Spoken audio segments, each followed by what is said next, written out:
short time ago, an American airplane dropped one bomb on Hiroshima and destroyed its usefulness to the enemy. That bomb has more power than 20,000 tons of TNT.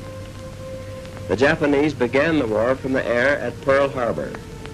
They have been repaid many-fold, and the end is not yet. With this bomb, we have now added a new and revolutionary increase in destruction.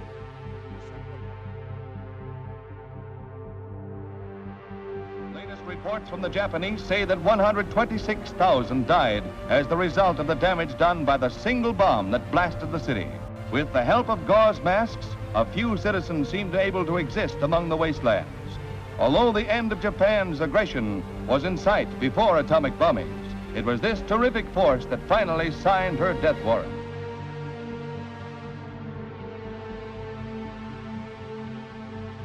Not be the same. Few people laughed. Few people cried. Most people were silent.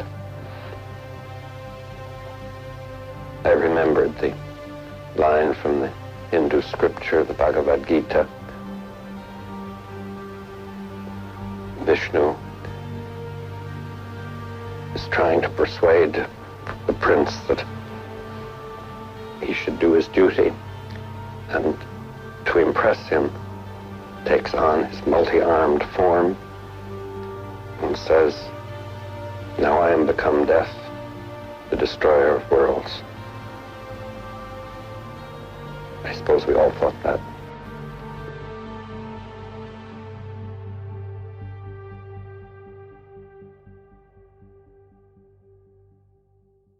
On the topic of nuclear war, I want to scare the hell out of you. You are not sufficiently nervous about the peril we face. I'm not talking about your nation state, not your people group or ethnicity, but your species. Humanity stands on a precipice, staring headlong into a chasm of a slow and painful death.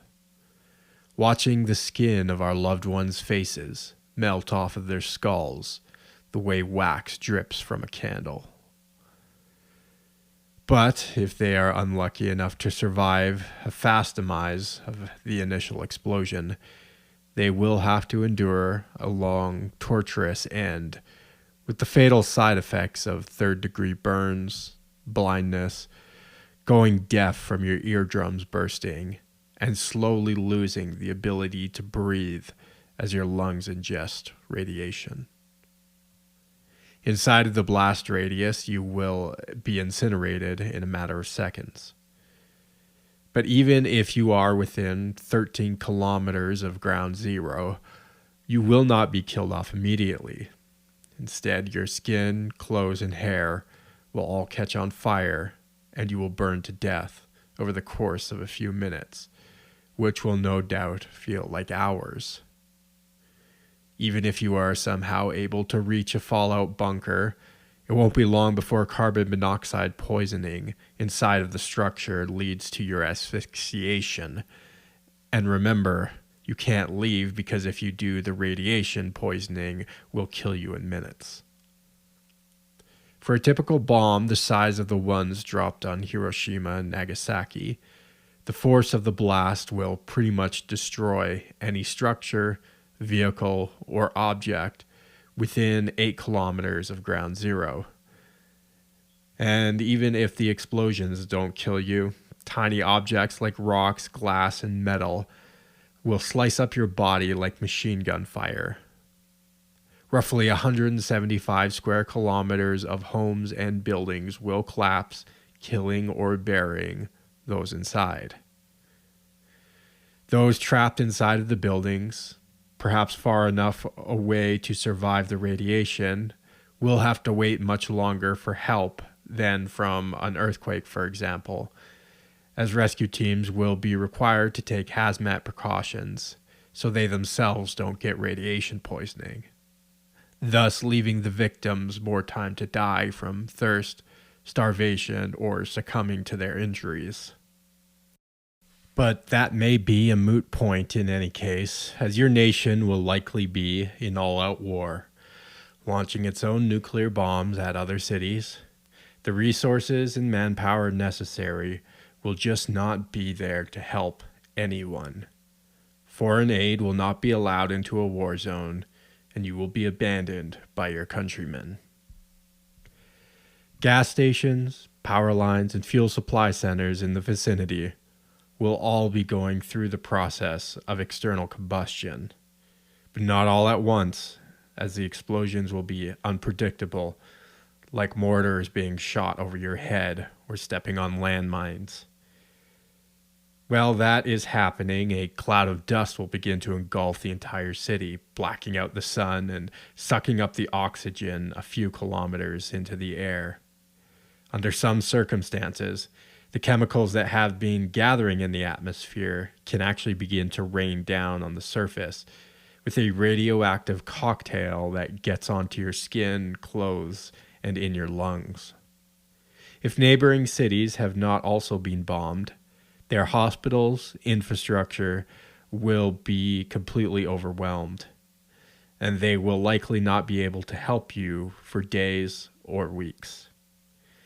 If you have been rendered immobile from an injury, you are as good as dead, unless you are lucky to be found by a rescue team within days after the explosions. If you are fortunate enough to survive all of this, you're definitely not out of the woods yet. For miles around where the blast occurred, it will be virtually uninhabitable, potentially for years. The ground, the water, and the crops will be oozing with radiation. Cancer rates will skyrocket, as will stillbirths and birth defects. It will be next to impossible to grow crops or keep farm animals who don't develop cancer themselves, resulting in a food and water shortage. In the event that dozens or hundreds of bombs are dropped, which is a real possibility, the world would enter into a nuclear winter, which could envelop the entire atmosphere in dust and smoke that could blot out the sun, causing worldwide famine, the collapse of habitats, the extinction of species, and an estimated 2.4 billion human beings dead within the first year.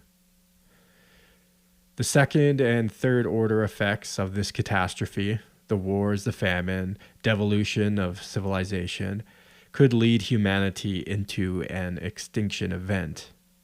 And not just for humans, but many animal species, many of which are currently endangered, would almost certainly not survive this crisis.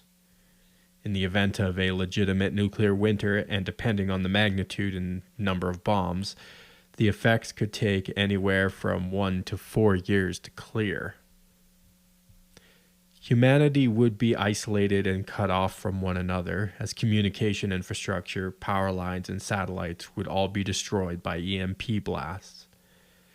Highly interconnected global supply chains would quickly crumble, which would mean starvation and death for the most remote areas of the world first. Now, you might think they would be the safest in a nuclear winter, and it's true that they probably would be safe from the blast, but they are extremely vulnerable to the second and third order effects caused by the collapse of global trade. In even the best of times, the Polynesian Islands, the Andes Mountains, the subarctic regions, or the deserts of Australia and Africa are only capable of sustaining a small population. But without constant imports of fossil fuels, foods, and building supplies, it will be a death sentence for those living in these areas. Oh, and did I mention the thermonuclear bomb? More commonly known as a hydrogen bomb or H-bomb. It uses a slightly different physical process in its explosion, utilizing hydrogen particles. Now, what most people don't understand is that the bombs dropped on Japan, affectionately called Little Boy and Fat Man, had 15 and 21 kiloton blasts, respectively, which are actually quite small relative to the payload of bombs which have been developed since then. In fact, Little Boy and Fat Man would be in the range of what we would consider to be a quote-unquote tactical nuclear weapon today. As an aside, the term tactical nuke is a misnomer, and possibly even war propaganda to make us less afraid of these nukes, as there is no actual military classification which exists. A nuclear bomb is a nuclear bomb is a nuclear bomb. So yes, even a small quote-unquote tactical nuke will pretty much be Hiroshima or Nagasaki. But in all likelihood, you will be hit by an H-bomb. Now, the smallest hydrogen weapon ever tested, that we know of, was the French Licorne, which means unicorn in English, measured at 1 megaton of energy, roughly 55 times larger than that of the payload used on Japan. But that was small potatoes. In 1954, the United States exploded the Castle Bravo bomb, which measured at 15 megatons, a measly 825 times larger than the weapon used against Japan. Not to be outdone by America or France, the Soviet Union decided they were going to enter the H-bomb business with a doozy of their own. On October 30th, 1961, above the Arctic Cape of Sukhoi Nos, the Russians dropped the quote-unquote Tsar Bomba, a payload whose blast measured over 50 megatons. By far the most devastating taste of hell on earth the world had ever seen. The explosion itself measured about 5 kilometers in diameter, and the shockwave another 8 kilometers outside of that. The blast could be seen up to 1,000 kilometers away. There were eyewitness reports claiming to have seen the blast in Norway, Alaska, and Greenland, making the Fat Man and Little Boy look like mere child's play. The world of hydrogen weapons was now a reality, and God have mercy on our souls should they ever be used on anyone. Humanity has harnessed the power of the sun. Some might even say the power of gods. We have absolutely no idea how to deal with that, and it invokes a certain kind of existential dread. The idea that we are harbingers of our own destruction is a thought that should chill the bones. But something feels amiss, as if this fact is not fully appreciated. That all of our justifications of why we needed to engage in wars, provocations, power projection, and antagonism will all seem ridiculous, absurd, and cruel in the face of the almighty power of the bomb. We are now faced with the paradox that the possibility of such a scenario, however unlikely it may be, appears inevitable for game theoretical reasons, yet completely avoidable for the very fact it will be carried out by sheer human will.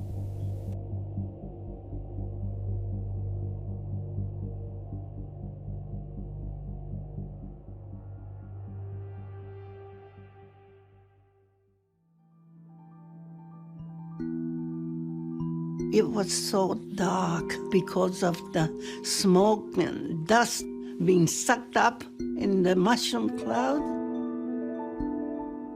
and the ghostly procession. I say ghostly because they just didn't look like human beings. Their hair was just all standing up toward the sky. They were burned and blackened and swollen. Parts of the bodies were missing, and they were covered with blood, and clothes were tattered, and the flesh and skin hanging from their bones.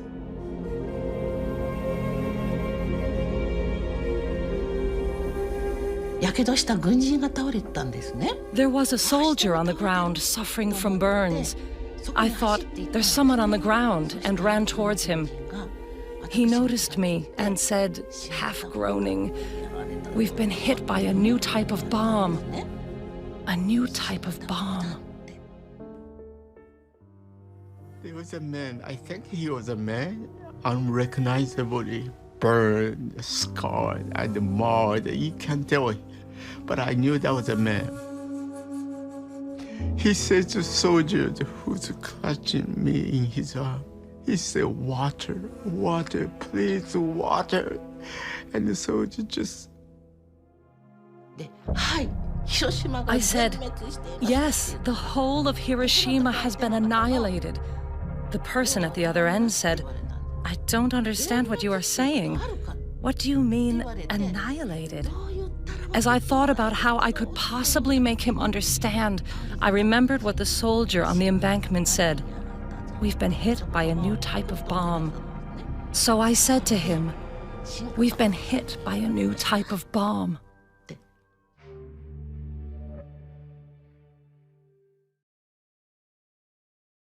I'm bringing up this topic in reference to the developments of the war in Ukraine, which started in early 2022 and is ongoing at the time of recording this.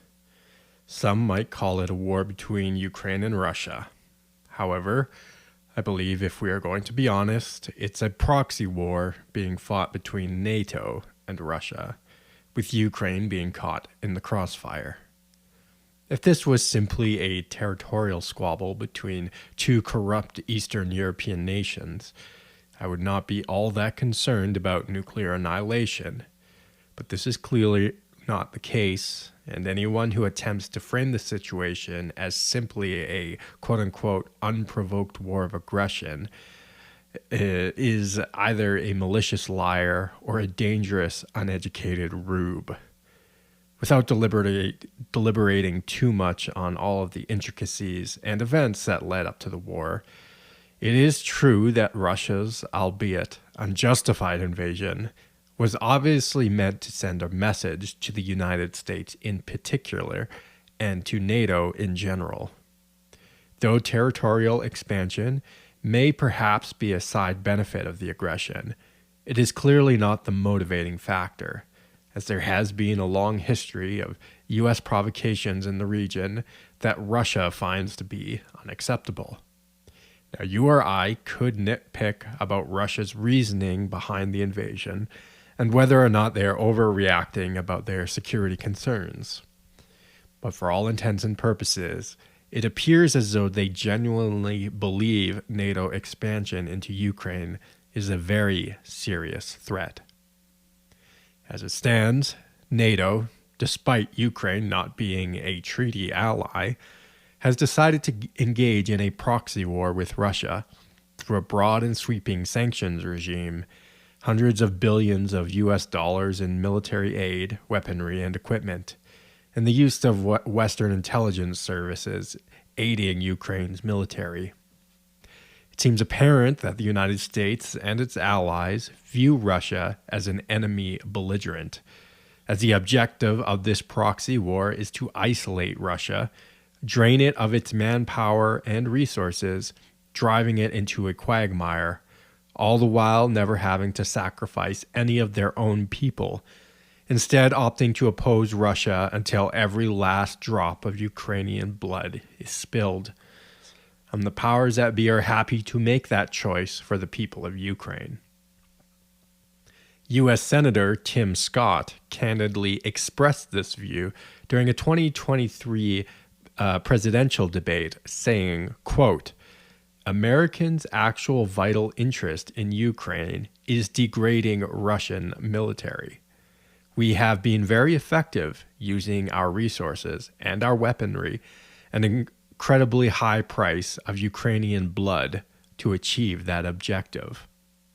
Unquote.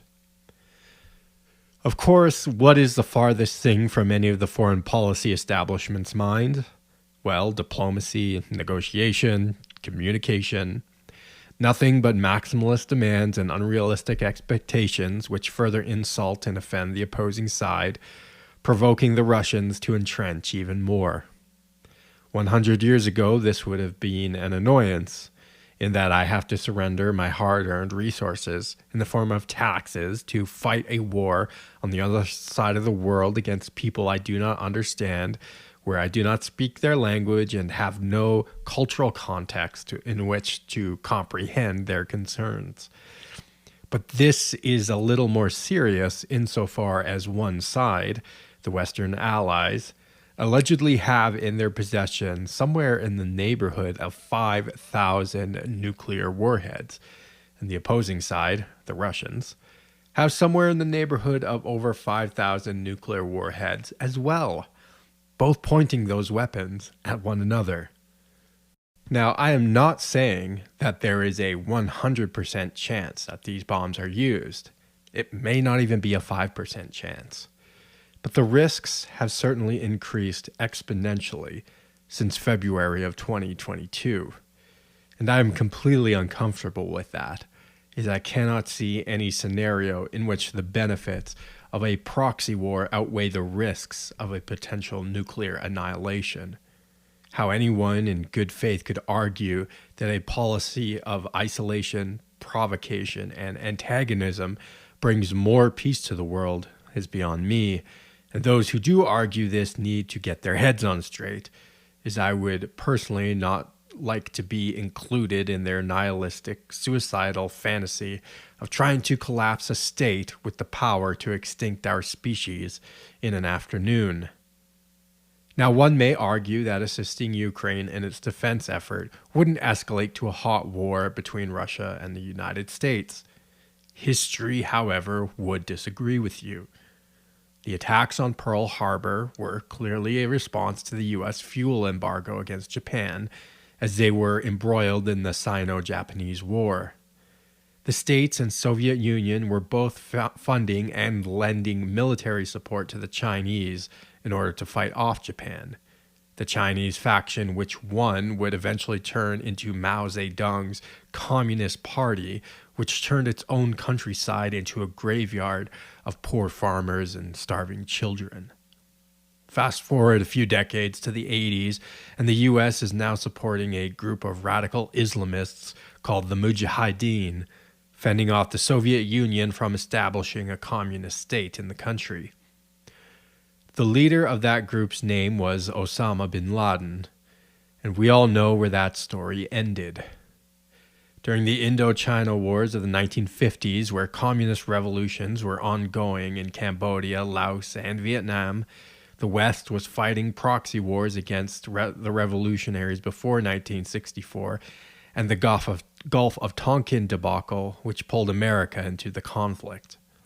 Tens of thousands of American lives later, and completely unable to stop the mass murder fest that was Pol Pot, Ho Chi Minh, and Khieu Phuoc, the proxy war had nothing to show for itself.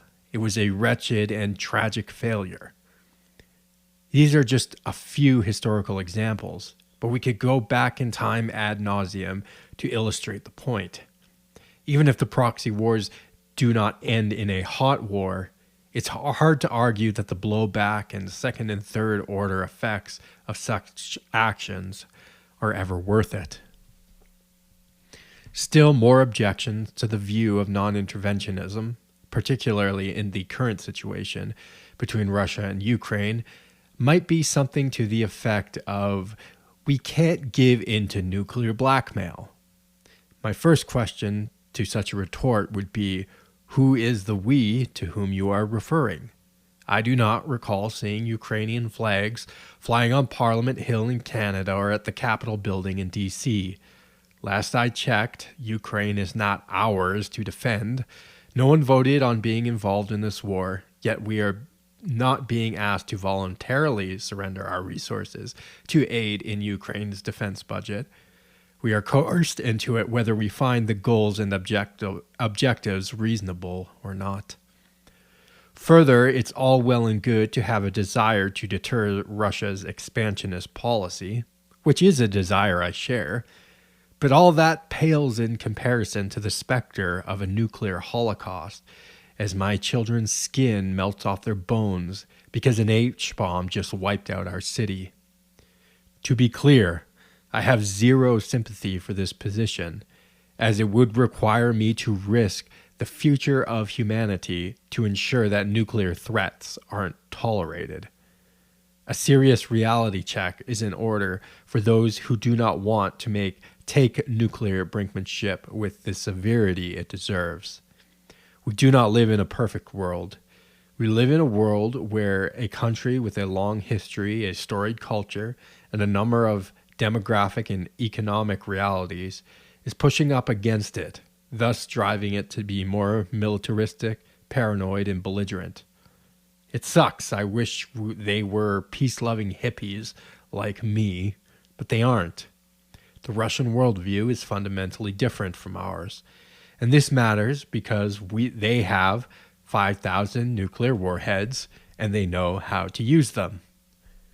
If Russia gets to the point where it believes its existence is threatened, it is my belief they will absolutely use these weapons. This isn't an idea I hold independently in my head. There are many geopolitical experts who have warned about this since the fall of the Soviet Union, including subject matter experts like the Columbia University economics professor Jeffrey Sachs, who was instrumental in rebuilding the economies of the former Soviet satellite states, as well as the thought leader of the quote-unquote realist school of foreign policy, Professor John Mearsheimer at the University of Chicago. The United States national security establishment has been given yet another blank check to go to almost any lengths to isolate, antagonize, and destabilize Russia, which is the opposite of any of our security concerns, either in Europe or North America. A further question that needs to be asked is as follows. Let's assume a highly unlikely scenario in which Ukraine is successful in reclaiming the eastern territories and the Crimea. What is the outcome? Putin will most likely be ousted or assassinated for losing the war, leaving a vicious internal battle over the coming power vacuum. It will be bloody, and there may not be a clear victor, leading to the next events, which would be some sort of disintegration of the Russian Federation into numerous weaker states. As it stands at the moment, Russia is a very large country with multiple ethnicities, cultures, languages, and political movements, some of which are, in fact, very hostile to Moscow. Where do all of these nuclear warheads go? Do they get divvied up among disparate oligarchs? Many who are far more antagonistic and unpredictable than the current Russian regime. Perhaps some more still will be sold on the black market, particularly to other hostile states or even non-state actors. There is no reasonable way for governments of NATO to ensure or keep track of these weapons. If the Russian Federation collapses, the specter of nuclear war would become a far greater possibility.